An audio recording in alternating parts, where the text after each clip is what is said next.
Damos comienzo a un nuevo programa, Servidores de Dios. Quien te habla es Manuel Cornejo. Estaré compartiendo la palabra de Dios y lo haré de una manera expositiva, versículo a versículo.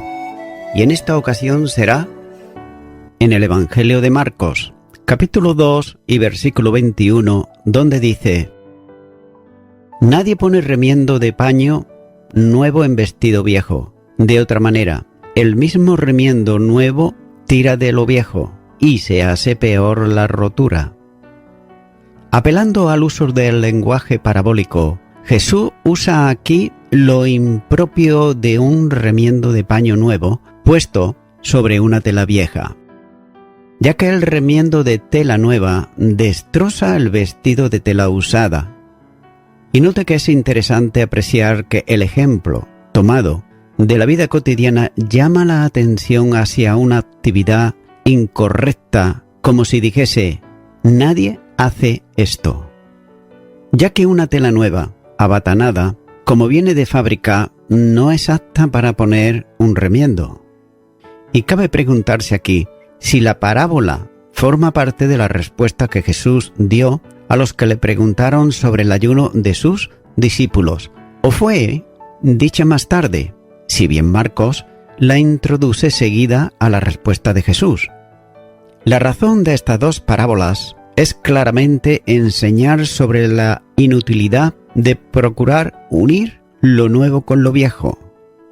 Por consiguiente, situadas en este lugar, tratan de poner de relieve lo imposible de vincular el reino de Dios y su mensaje con el sistema legalista de los escribas, fariseos, incluso discípulos de Juan, ya que de la incompatibilidad entre ambos es claramente evidente. Y estas dos parábolas ilustran además de la incompatibilidad de los mensajes lo destructivo que resulta mantenerse unido a lo viejo, que representa el sistema legal y religioso del entorno. Si las parábolas fueron dichas en el mismo momento de la respuesta a la pregunta hecha por los discípulos de Juan, entonces se dan para reforzar la enseñanza sobre la inconsecuencia que sería el ayuno de los discípulos mientras estaba él con ellos, contrastando también con el sistema religioso que entiende como superiores a los preceptos establecidos en la ley y en cambio el nuevo al gozo de la libertad que Cristo ofrece. Ya que la tela nueva, sin ser trabajada por el batanero, era inadecuada para unirla a una que ya era vieja para colocar un remiendo. El trabajo que hacía el batanero consistía en lavarla, peinarla y suavizarla. En el tiempo actual, una tela nueva, según viene de fábrica, puede ser que encoja al mojarla, de manera que si se coloca sin haberla lavado y suavizado antes, puede que tire de los bordes y haga mayor la rotura de la tela vieja. El nuevo espíritu que Jesús imprime con su mensaje es incompatible con la enseñanza de los religiosos de su tiempo, ya que los escribas y fariseos procuraban encerrar todo cuanto tenía que ver con la vida espiritual, bajo mandamientos, prescripciones, tradiciones que limitan la libertad, mientras que por otro lado Jesús había venido para que los creyentes tuviesen vida y vida en abundancia, como dice Juan capítulo 10 y versículo 10.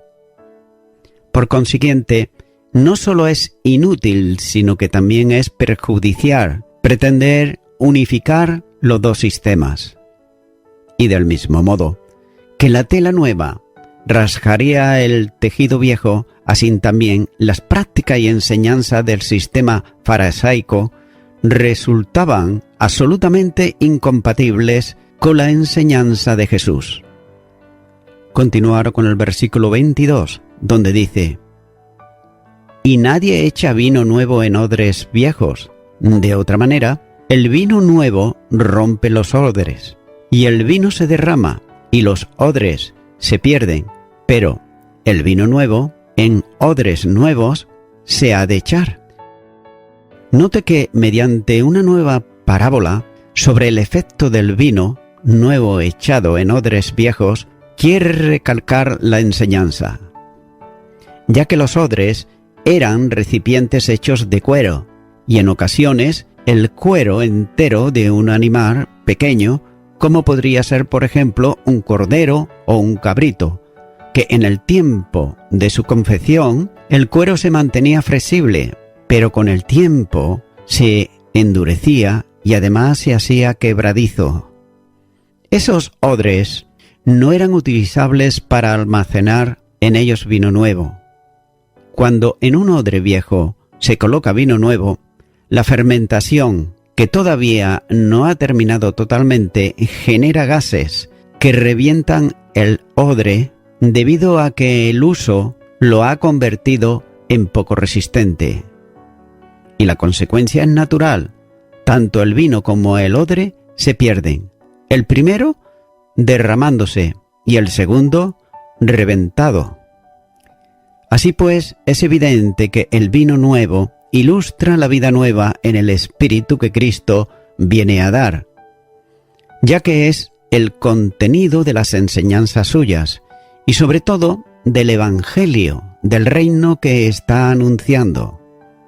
Esta vida nueva no tiene cabida en los viejos moldes de la ley y mucho menos en el sistema de tradición religiosa surgida del pensamiento de los hombres.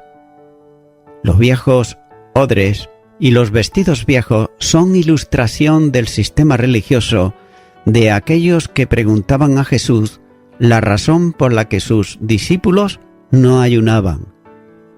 Note que el vino es símbolo del tiempo de salvación anunciado en el mensaje del reino. Y el dicho parabólico señala la nueva libertad que Jesús da y que los discípulos estaban disfrutando, ya arrancándolos de las limitaciones represivas del sistema religioso, ya que ellos habían sido hechos libres para amar como había sido amado. Sin duda, esta frase añadida al final reitera el mensaje de la parábola. Note que Jesús enseñaba que la ley produce un estado de esclavitud o de servidumbre, como ocurre a un hijo bajo tutores. Gálatas, capítulo 4 y los versículos 1 y 2 dicen: Pero también digo, entre tanto que el heredero es niño, en nada difiere del esclavo, aunque es señor de todo, sino que está bajo tutores y curadores hasta el tiempo señalado por el Padre. Y también nos habla de esclavitud bajo los rudimientos del mundo, como dice Gálatas capítulo 4 y versículo 3, donde dice: Así también nosotros, cuando éramos niños, estábamos en esclavitud bajo rudimientos del mundo. Este es un sistema religioso cuyas bases descansan en lo que el apóstol Pablo llama de esa manera los rudimentos del mundo. Colosenses capítulo 2 y los versículos 8 al 23. El espíritu que mueve la vida del legalista es un espíritu represivo que llena de temor. Pero por el contrario, el creyente en Cristo está motivado por el espíritu de libertad, que no es de temor, sino de gozo. Romanos, capítulo 8 y versículo 15 dice: Pues no habéis recibido el espíritu de esclavitud para estar otra vez en temor, sino que habéis recibido el espíritu de adopción, por el cual clamamos: Abba, Padre. También es necesario comprender bien que el Señor no está comparando o contrastando mediante la parábola una salvación por obras, simbolizada en odres viejos, y en una salvación por gracia representada en el vino nuevo, ya que el contraste está entre una vida de libertad y gozo que Cristo ofrece con la vida de tristeza y ayunos propia del legalismo. La vida nueva no puede convivir con las limitaciones del legalismo, sino que manifiesta continuamente el gozo exultante de la condición y libertad gloriosa de los hijos de Dios. El problema de la decidida intención de hacer a los discípulos de Cristo seguidores del judaísmo es un problema que ha trascendido el tiempo y se ha establecido en el tiempo actual, produciendo serios problemas en el seno de algunas iglesias. Y a modo de ejemplo, está la intención de algunos por sustituir cualquier día, recordatorio o festivo que los cristianos puedan celebrar por festividades solemnes establecidas en la ley. De manera que fechas como Navidad, en que se recuerda, por ejemplo, el nacimiento del Señor, se consideran como festividades paganas, por lo que no deben de ser compartidas por el creyente, que debe volver solo a las celebraciones establecidas en la ley.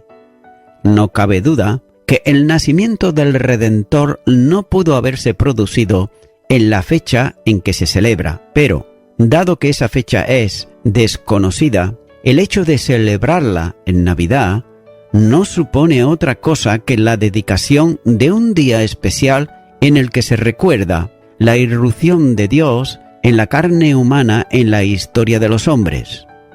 Y todas estas tendencias suponen la introducción de moldes opresivos que restringen la libertad en Cristo.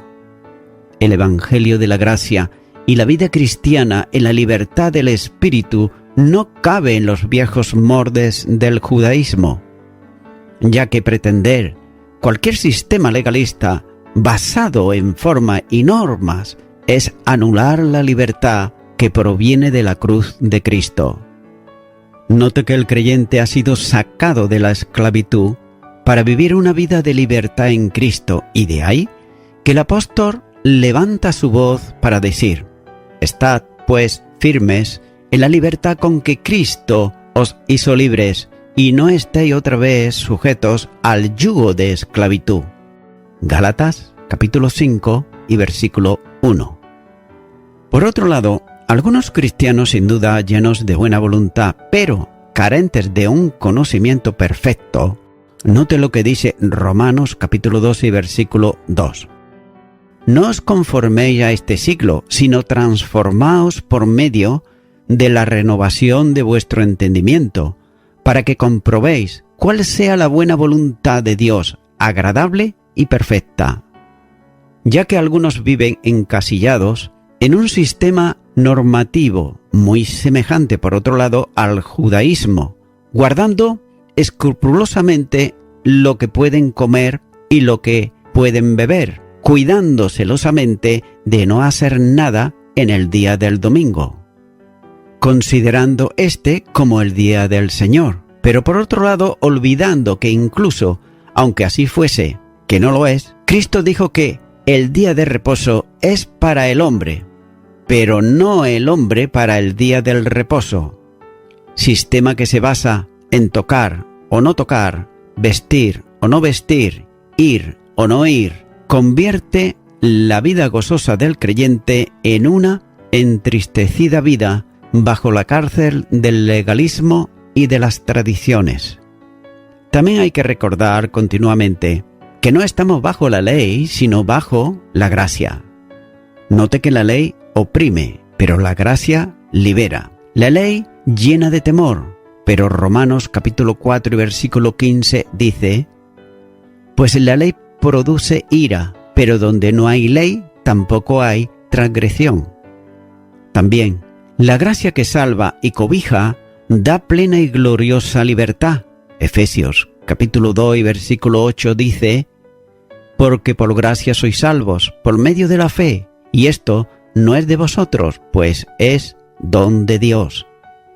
Y es por eso que necesitamos recuperar la realidad de una vida gozosa y libre, que es el resultado de poder vivir sin temor a la condenación, que se ha extinguido en Cristo para todo aquel que cree en Él.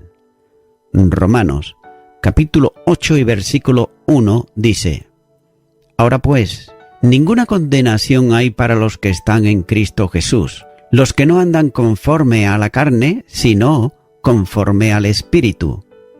Ahora bien, esta libertad no significa en modo alguno el libertinaje de vivir una vida carente de santidad, ya que la santidad y la libertad son elementos comunes de la nueva vida en Cristo Jesús. Continúa ahora con el versículo 23, donde dice: Aconteció que al pasar él por los sembrados, en un día de reposo, sus discípulos andando comenzaron a arrancar espigas. Ahora Marcos inicia un nuevo relato en una forma temporal indefinida, como es muy común en él, a la vez que le sirve de nexo para enlazar el relato con el que antecede. El acontecimiento que Marcos describe se produce en un día de reposo, es decir, un sábado. Jesús y sus discípulos estaban atravesando por los caminos que bordeaban los campos sembrados de trigo, cuyas espigas no estaban todavía maduras, por lo que eran aptas para comer. Sin poder fijar el tiempo en que ocurre el relato, podría considerarse más bien próximo al relato que le precede, ya que teniendo en cuenta la condición del fruto en las espigas de los campos, podría muy bien tratarse de un tiempo antecedente a la siega y por consiguiente próximo a la celebración de la Pascua, si bien podría ser después de ella. Pero sin embargo no se puede fijar el tiempo, tampoco podemos hacerlo con el lugar en que se produjeron los hechos de relato. Pero probablemente pudieron ocurrir en alguna de las ciudades ribereñas del mar de Galilea, donde Jesús tenía gran parte de su ministerio. Pero si el suceso fue después de la Pascua, sería muy próximo al regreso de Jesús de la celebración de su segunda Pascua, durante el ministerio en Jerusalén. Por tanto, lo único concreto en el relato es que se trataba de un sábado, que era el día de reposo en Israel. Por el pasaje paralelo de Mateo, sabemos que los discípulos tenían hambre. Note lo que dice Mateo capítulo 12 y versículo 1. En aquel tiempo iba Jesús por los sembrados en un día de reposo, y sus discípulos tuvieron hambre y comenzaron a arrancar espigas y a comer. Ahora bien, cabe preguntarse cómo es posible que tuviesen hambre aquellos que acompañaban a Jesús y para quienes Él tenía provisión abundante. También no debe de olvidarse que están en la escuela de la preparación para la misión que le iba a ser encomendada, de modo que tenían que aprender a tener necesidad, como enseña Filipenses capítulo 4 y versículo 11. Note que los recursos que tenían no eran abundantes, y si habían hecho recientemente el viaje a Jerusalén para la Pascua, naturalmente estarían muy disminuidos. Es posible que no tuviesen abundancia de alimento para la jornada. Todo esto es mera suposición, pero en aquella ocasión sentían hambre. Aquel día, sábado, mientras transitaban por el camino entre los sembrados, dice que comenzaron a arrancar espigas. Es decir, tomaban con la mano al pasar algunas espigas y, desgranándolas, comían el grano contenido en ellas. Note que esta práctica estaba permitida por la ley. Deuteronomios, capítulo 23, versículo 25, dice: Cuando entres en la mies de tu prójimo, podrás arrancar espigas con tu mano, mas no aplicará hoz a la mies de tu prójimo. Y la misma ley establecía la prohibición de trabajar en sábado, y una de las tareas que no podía hacerse en el día de reposo era segar el campo. Éxodo, capítulo 34 y versículo 21 dice: 6 días trabajarás, mas en el séptimo día descansarás, aún en la arada y en la siega descansarás. Por otro lado, los ancianos habían establecido una rigurosa interpretación de la ley que los escribas y fariseos hacían motivo de escrupuloso cumplimiento, entendiendo que tomar espigas con la mano era una forma de quebrantar el mandamiento. También es evidente que Jesús ignoraba las normas religiosas establecidas por los maestros de Israel, cuando éstas no concordaban con el mandamiento registrado en la Escritura. Continúa ahora con el versículo 24, donde dice: Entonces los fariseos le dijeron: Mira, ¿por qué hacen en el día de reposo lo que no es lícito? Note que los fariseos estaban muy atentos a lo que los discípulos hacían, buscando una acusación en contra del Maestro. La objeción que iban a hacer a Jesús no tenía que ver con él, sino con lo que estaban haciendo los discípulos, poniendo sobre el Señor la responsabilidad del comportamiento de ellos, puesto que estaban siendo instruidos por él. Y note que la acusación se formula inmediatamente y en forma concreta, mediante una pregunta que Jesús debía de responder.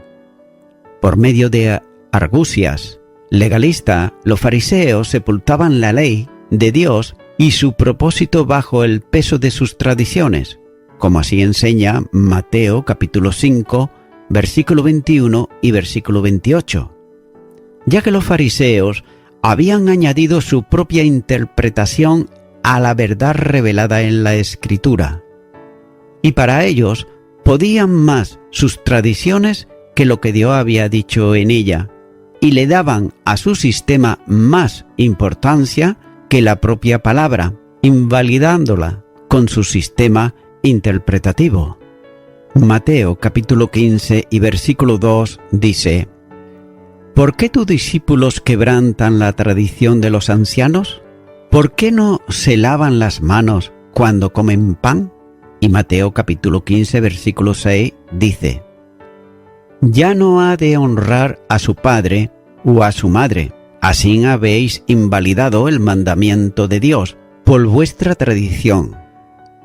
Note que la ley permitía hacer lo que los discípulos estaban haciendo, pero los fariseos entendían todo lo contrario, a causa precisamente de su interpretación tradicional y partidista, ya que el razonamiento fariseo seguía una meticulosa deducción que era, por otro lado, incorrecta.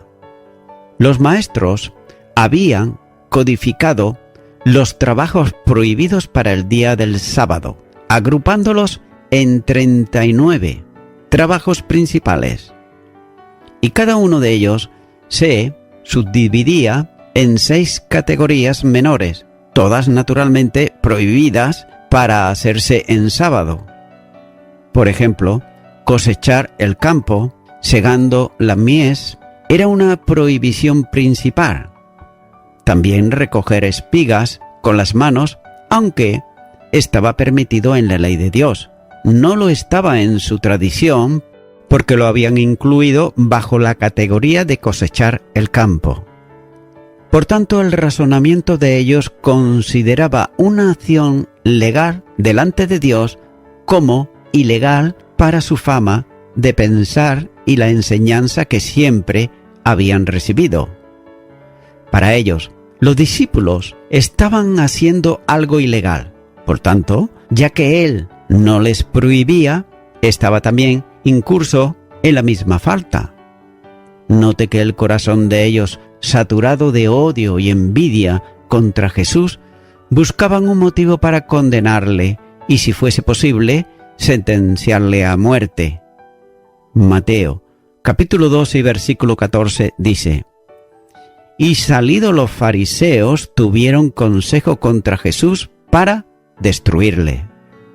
Uno de los motivos de ese odio era que, conforme a sus enseñanzas y acciones, quebrantaba el sábado.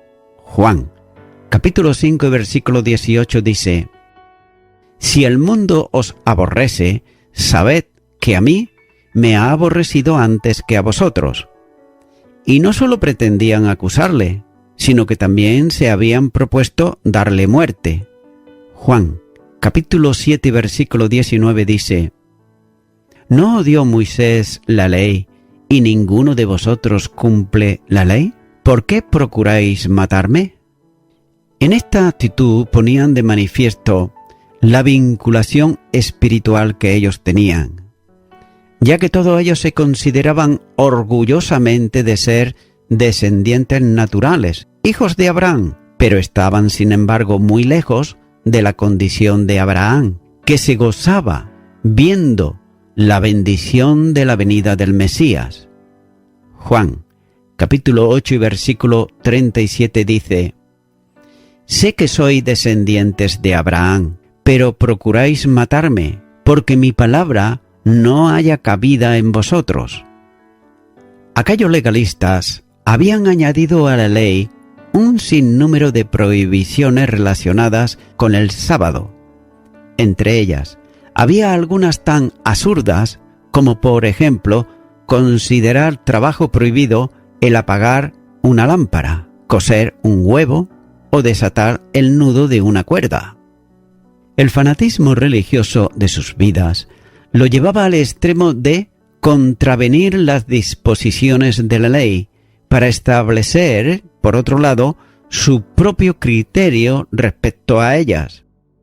La actuación de los discípulos tomando las espigas del campo con las manos, restregándolas para desgranarlas y comiéndolas luego, no pasó en absoluto desapercibida para los ojos escudriñadores de los legalistas.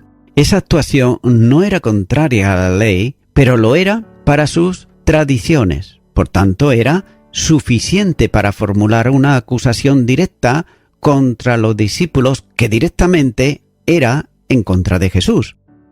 Aunque Dios permitía lo que estaban haciendo, los fariseos consideraban que aquello era una forma de cosechar que convertía lo autorizado en una acción ilícita.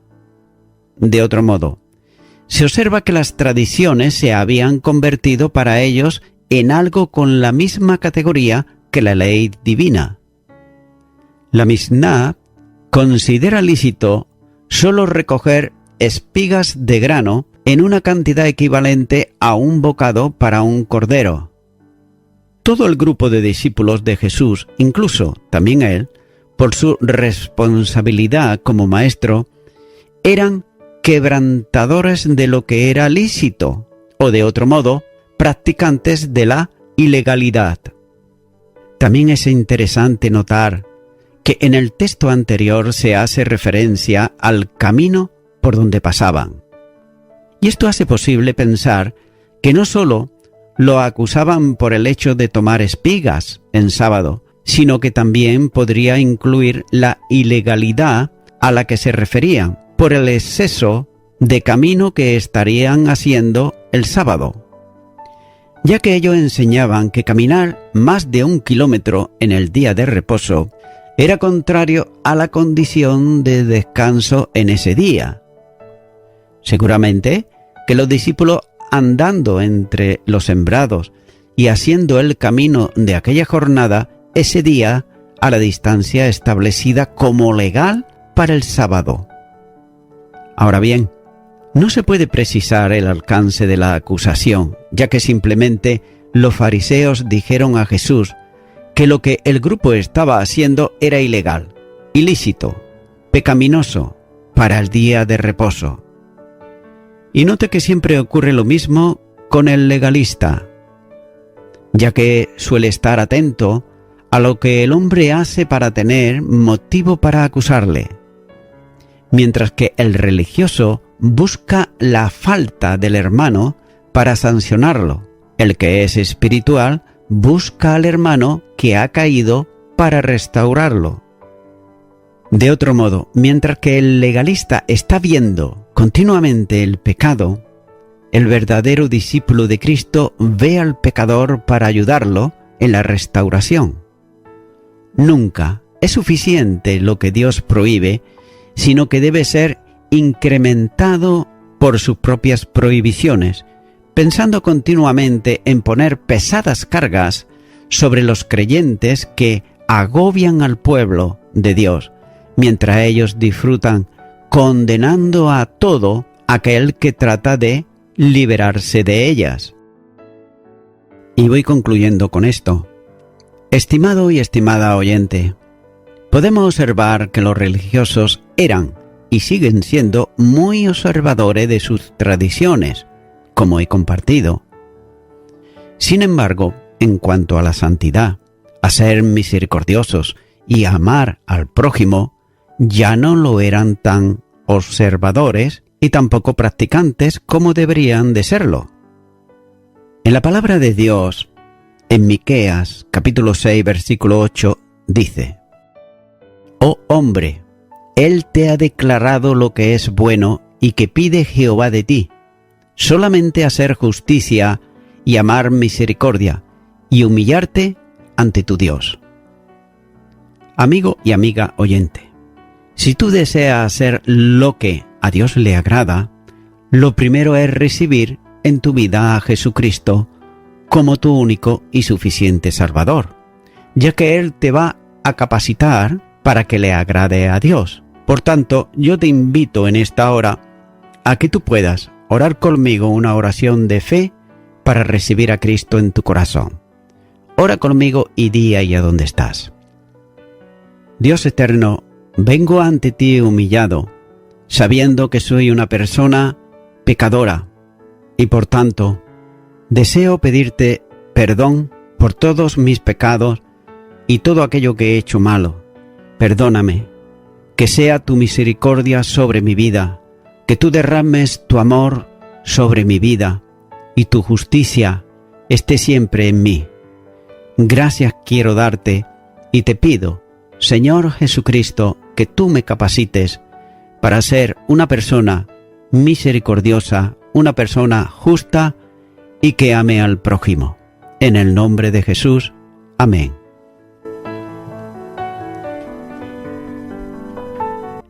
Amigo y amiga oyente, si tú has hecho esta oración de corazón, te recomiendo que comiences a orar a Dios, en primer lugar, en el nombre del Señor Jesucristo. Orar a Dios no es rezar, sino que es hablar con una persona. También te recomiendo que leas la palabra de Dios y lo hagas a diario. Comienza, por ejemplo, con el Nuevo Testamento. Y también, por último, te recomiendo que para que puedas crecer espiritualmente, te congregues en una iglesia cristiano-evangélica, donde se predique, se enseñe y se practique la sana doctrina y la palabra de Dios. Congrégate ahí y con el tiempo podrás crecer espiritualmente y también servir al Señor Jesucristo. Que Dios te bendiga. Y a toda la audiencia, nuevamente ya me estoy despidiendo de todos ustedes y será hasta el próximo programa. Que Dios os bendiga a todos.